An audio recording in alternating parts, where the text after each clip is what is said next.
Hi everyone and welcome for another YouTube video, and this time I will just share with you some track making best practice.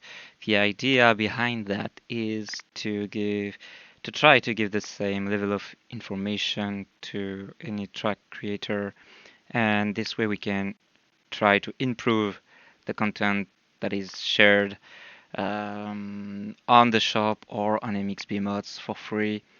And the goal of this video is to make any track more optimized, lighter, and yeah, just running well on any PC configuration. I mean,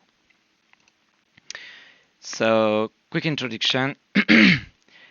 With a growing number of track makers and the arrival of the shop, I think it is necessary for all content creators to be aware of certain practice to follow when building their tracks.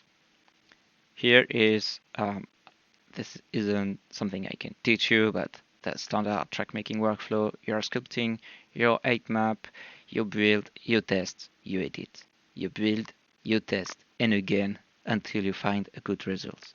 Then you can start placing objects, and this is before texturing because you can see that you'll be more comfortable to texture a track if you place your texture after placing if you draw your texture after placing your object. This is, in my opinion, the best because you can see easier where you can write the track, and when the bales are on the track and the overhead banners and so on, then you can see where goes your dirt texture and grass texture and so on.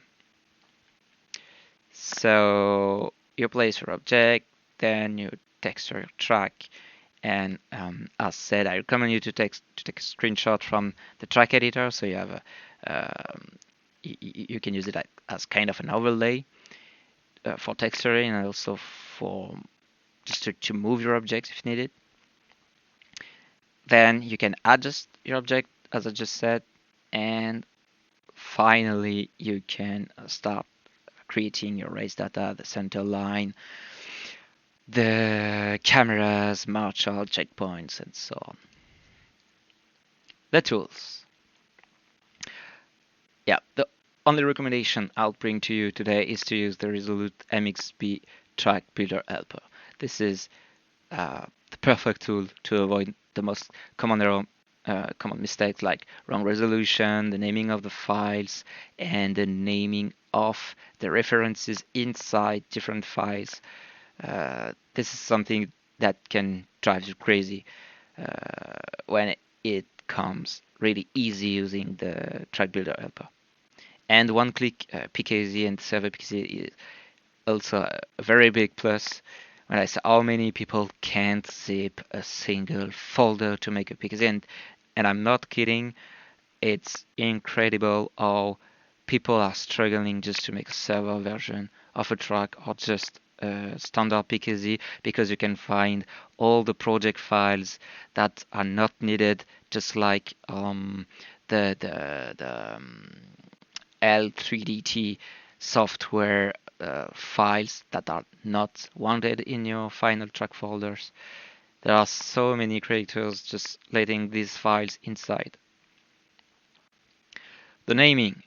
So yeah, please be careful. There are a few track on MXB mods with some special prohibited characters in the folder name. It makes these tracks impossible to put on a server, for instance. And like this character, the tilde, for I would say the most common people using it are from Brazil or South of America, or Portugal, Spain, and so on. And you have some other weird character from the Nordics people. Yeah, you have to stop using these characters because unfortunately the game is not handling those characters very well, and Moreover, we are creating based on the track name many things for you, just like when you just subscribe sorry to races on mymixb.com or the automatic locking of the PKZ on the shop. There are so many scripts behind that are not meant to work with special characters, and it's quite complicated to handle, and it's really better if just when you create your project file on the track builder, you prevent from using those special characters. And please note, like just it's written, that your final track in-game name is a different thing. You can have a folder name like it's written 2022.mxgp.russia and showing up as a very long name who is maybe a tilde somewhere or any other special character, because this in-game display name is used only this is what's called the long name. It's used only to display in-game, but the let's say the technical name, this one must be must remain without any special character. And your track folder must respect best practices.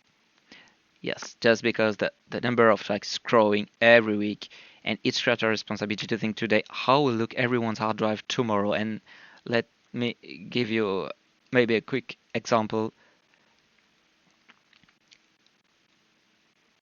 What Yeah, this is a great example you can take from Sim, and as I say here, why this is important, because it will sort your mods folder by name and have a clear vision of everything, just like they've been doing for on Sim for now 14 years.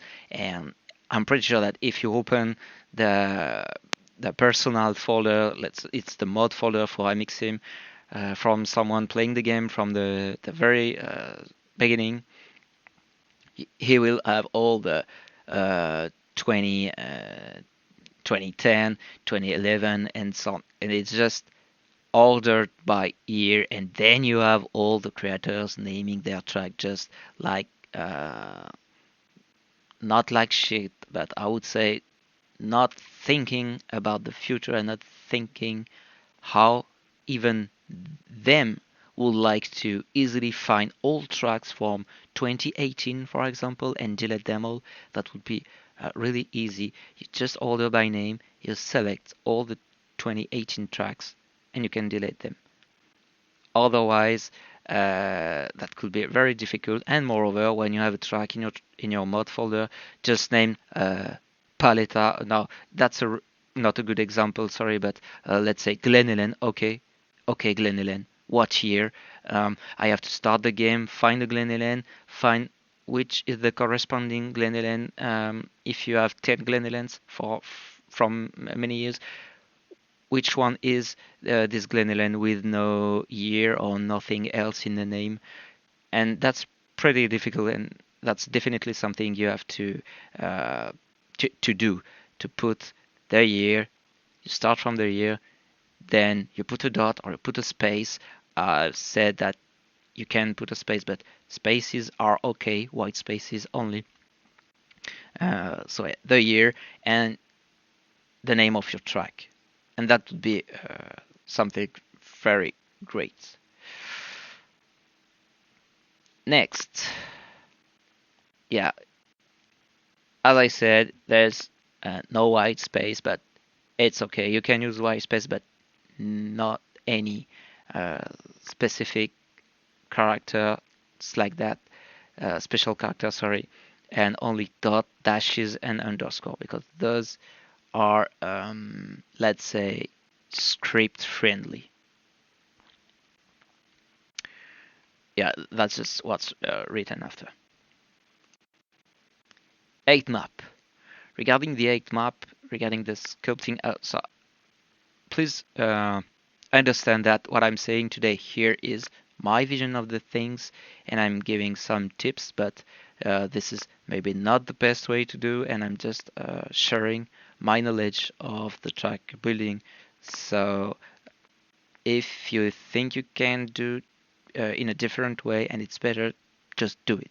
But I think it's important to share some ideas around. So sculpting, make sure you don't have any steepy face just because you can just get stuck in. And I know that sometimes when you want to hide a face of an object or something like that, you can build steep faces, just like for the bridges on the Supercross tracks I've been doing with Stone Rider in 2021. But uh, when it's hidden with an object, it's okay. But else, try to yeah, try to not have some steepy faces. Do not build your track on a full black 8-map. Deformation won't work properly. This is something a lot of people know today, but yeah, you have to keep in mind that it's better to start building your track on a maybe 20% gray map and not a full black map, because the deformation won't go under the full black. And in my opinion, this is something people should have to handle and to think about. But yeah, it is how it is today. Routes. Routes are welcome, but yeah, make sure they have good flow. And the best is to ride the turns, the turn or turns with a high deformation ratio, sorry, and take a screenshot from above. Then report the same line in your sculpting software. What I mean here is when you just have your HEIGHTMAP, you see it from the top and you're drawing lines, and sometimes when then you're in game, this is not organic. You see what I mean? But if you are in game, you start from a very clean, flat track. You make some ruts. Just you take like a 252 stroke. You make some laps. You make sure that you're taking good turns. Then you take a screenshot and you can try to report these lines, and also why not these braking bumps and so on. The size, don't make it too big if you don't need it. What I want to mean is you can add uh, you can add this background thing to make it alive, to make the surrounding of your track alive. You don't need to have a giant 8-map with some trees for kilometers, and that's not needed, and that will just decrease the performances of the people when you ride with 20 or 8 or 30 or more riders. And of course, don't make it too the edge is too narrow, because if you fall into this nothingness, then you press the button to get back on the track, then you're kicked on the pits or something like that, and you create frustration and so on. Track textures. Yeah, I don't remember if I put a line. No, there's something you have to know, that it is the most common reason why a creator is declining today to have his vendor account at the shop, is because the texturing is not good enough. And this is really important. And I know, guys, because I've been struggling a lot with this thing. I know it gives some edits just to do, and you want just to find a good workflow, and you want to make this top layer to make everything looking more realistic, and to give some shades to your textures. As said, no need to use 4K textures for a track. 1K is more than enough. And why? Because on your texture you will have, for example, a little rock, and this rock, if your texture is in 4K or 1K, will be the same size, because you are tiling it using the repetitions, and it's the number of repetitions that change its size, and not the resolution of your texture. This is important to understand. And trust me, with a 1K texture, if you just load your track, not in map view, because you will always look your ground just too close. I mean, the camera will be too close, and not just like when you're riding it. So just load it in game, put the first person view, and check how it looks. Then no need to have tenth of layers. Any additional layer make your track heavier and more laggy, and this is a fact. Okay.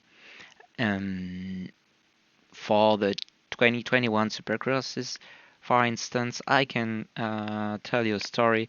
Stone Rider was sending me the tracks with a lot of layers, like 8 or more, and I always decimate it to like 3 or 4 layers, and he couldn't even see it. And the track was just rideable with 20 riders on it. This is really important, and you can just measure it with some FPS benchmark tools, and you will see the result is way different with a lot of layers. Then prefer big normal map to for your track to look and feel way better. That's something that's definitely a game changer. And for the repetition, I already talked about it. The mask, again, height resolution is not needed.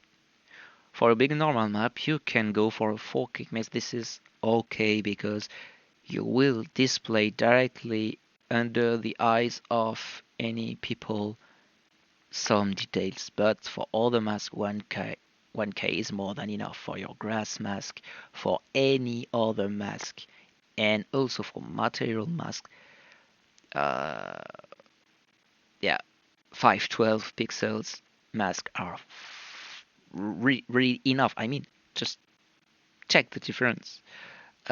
You don't need a very detailed transition between a sandy part of the track to a soft soil or whatever.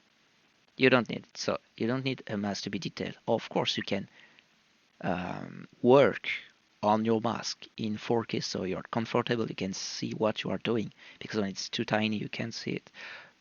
But then before you release it, just don't scale it.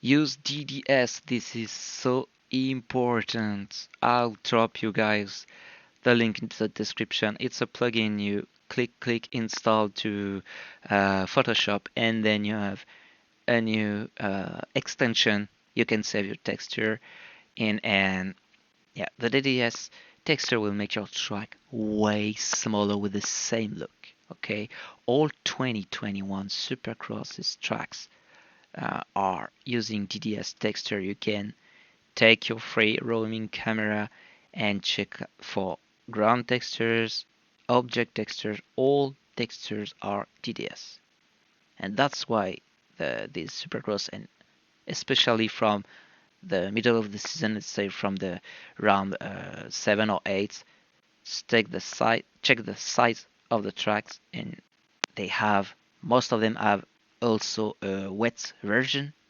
and even with a wet version, so you have basically you have the double of textures, and it's very small.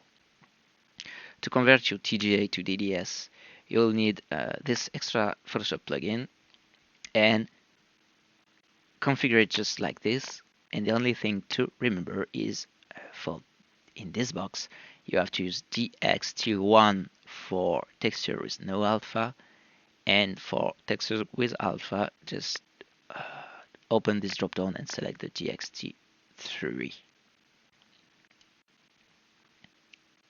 As you can see here, we have a TGA here. There's a typo, but it's a 1K on both sides. The TGA version is 3 megabytes and the DDS is only 512 kilobytes. This is 83% less, and just imagine this on all your textures, all your masks. This is just an incredible increase of performance. And also just think in 3, 4, 5 years, if all tracks are 83% less heavy on your hard drive, I mean, it's just it's just super cool. I mean, you don't have any no creators any excuse to not to use the DDS objects. Okay, um, let's talk about the collisions. This is complex topics because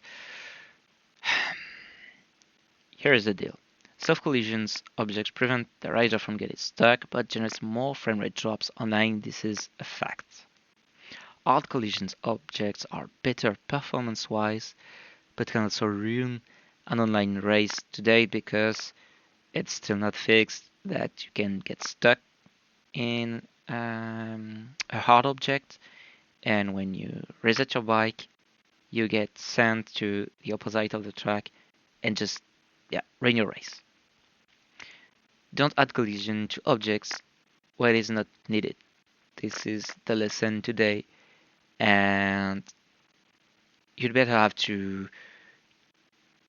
put your effort on the checkpoints. And I mean, you can't prevent someone to cut or to take an extra line from everywhere on your track, or you will have to put objects everywhere with collisions or hard collisions, or to put really tight checkpoints. But if someone get out of the track for 3 or 5 times during the race, it will just get disqualified. And is that what we want, or do we want someone cutting the track being reported and sanctioned, and making everyone more responsible and riding just better? Yeah, this is an open topic. Regarding the triangles and the textures, again, high resolution is not needed. You don't need a 4K texture for an object on your track. That's definitely not an option for bales or for overhead banners or anything.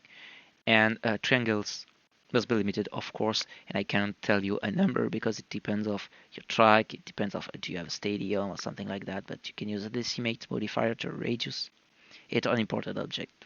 For instance, you buy an object on Sketch, the Sketch things. I don't remember the name, Sketch Labs or something like that, and it's not optimized for a low level of detail. And there is a modifier called decimate that you can use to reduce the number of triangles. Sample how to optimize your collision. On the left, a whole stadium without any collision, because who will just hit this light pole or this giant screen at the top of the stadium? No one. Same for all the seats. But what you need is to create a collision box with a very low level of details that just follow the main walls or edges of your track that you don't want a bike to cross. The track editor. Okay, surface. Again, no need to use 4K texture for your track. 1K is more than enough. We already talked about that. And surfaces is just a mask. You have to create your surface, your pits, start and off track, and this will let you have this this drawing showing using the surface menu. Then you can click edit surface, put your average left and right size of your track, from your center line, and that's why you need your center line to be, as it's called, at the center of your track. And this will help for the reset bike to not to reset in the center of the track, but on the track edges. You don't need to have tens of layers. Uh, oh, holy shit! You know what? I just copied. Yeah, the text I've been copied. So yeah, don't read this text. It's not appropriate to this slide. Yeah, it was just for the surface to these tips to click on surface, edit, and set left and right.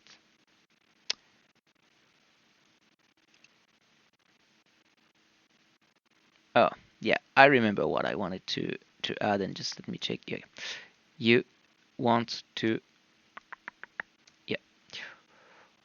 Once your surface is done, then you can click on min max, no, on baseline, and generate the min max line. And the other one, I don't remember the name and the exact order, but it's from the top to the bottom. And the baseline is not something you will generate. It's more for this GP Bikes game. But generate all these files and put it in your final track folder. Race data. Do not put too much checkpoints, please. Remember that players will be disqualified if he misses too much checkpoint during a race. Also, when you add your checkpoints, please do remember that giving 5-second penalty to someone because he missed a turn, for example, is expensive. It's a very big punishment because it's maybe just the result of a crash. And this can also ruin someone's race. You better to, yeah, just to add a 1 or 2 second and just think about something. For Supercross, for instance, if the guy take the inside the inside bail, let's say, he won't be able to jump the rhythm or something like that. And if it's just an asshole cutting the turn to just to cut someone into pieces because he is mad, well, then he will get reported and get sanctions for the next race or something like that. But your track needs to be permissive. Add 40 fucking pits, please, to prevent any racing issues. I have a lot of people using my servers, and at the very last moments, because they have no possibility to know the number of pits, and this is something people will add in the next release, hopefully, because I asked him to know how many pits a track has. But yeah, please add 40 pits. It doesn't cost you anything, even if the pits are out of the track or something like that. But at least people can load it and yeah, think about race days. Make the splits all shot and finish lines wide. What does it mean? When you create your tracks, you have two kind of checkpoints, the red lines and the purple lines. The purple lines are the checkpoints, and these needs to just to be just to follow your track, let's say, and to follow the edges of your track. And the red ones, so finish lines, all shot lines, and the two split lines needs to be wider. Why? Because if you just you crash and you're out of the track and you miss this split or any of these red lines, then your lap won't count. That's why it's important to place them in strategic part of your track, and to make them wide and make sure that you can't go through in the wrong way. I mean, if on a supercross track, if you have the the the, the two lines of a track uh, to close. Yeah, make sure someone cannot go through this split uh, just by jumping not straight or something like that. Cameras, marshals must be part of the release, of course, and especially for the shop because we are selling a finished product, not a beta product. So it must contain everything. It must be tested. It must be good. And you have, of course, a very good tutorial made by someone I know. I will put the link in description. But I'm pretty sure you all already saw this. The release of your track, please, please calm down, please. Please. We are all excited to release our track. I've been excited. We are all excited and we are all doing the same mistakes. No need to rush. Find a bunch of people you trust and make some tests to make sure everything is correct. This include that first and all the laps counts because the first and all the laps are different. Make sure you switch to the lap 2 when you cross the finish line the first time. Yeah, make sure that all this stuff is correct. No penalties while you stay on the track. Just try to make multiple uh, laps and one lap at the very left edge of the track, then very right edge, and so on. Try all the lines possible and make sure that your lap counts. You don't have penalties. Objects are looking good. There are no glitching or floating in the air and everything that just could be a mistake. Build the server PKZ and put it in a separate folder, just like in the Resolute software. You hit this button, create server PKZ, and don't rename it like underscore server because you know that some people are not smart. What do I mean? If the server version is not the correct name, people will just upload this PKZ with this underscore server version or whatever, and then ask for support because it doesn't work. You know that. So please put it in a subfolder called server version or whatever. You just create it, put it in a separate folder, and you lock it using Insane's PKZ locker. Why this is important? Because if you don't lock your server version and make it available to everyone, people will be able to open. I mean, what I'm gonna say is not it's not a secret, and maybe some people will be like, oh damn, I didn't know that we could do that. But some people know already and are using this just to cheat. Okay, just to cheat and to cut and so on. If your server version isn't locked, you can load the race data inside with the track editor and see all the checkpoints. That's it. And of course, you will say that, yeah, but you don't have the track, the map file, but it's not needed. It's not needed. Trust me. So please lock your server version. Then build the track folder one last time and click on create PKZ, and this will be, as it's not in a subfolder, this will be your release PKZ, and you are ready to release your track. Congratulations. That's all I have for you today. I hope you guys will enjoy this video and learn some tips, some things, and if you have any question, feel free to use the comment sections. I'll be happy to answer you. Have a good day ahead and see you soon on my MXP or MXP shop or everywhere. Bye, guys.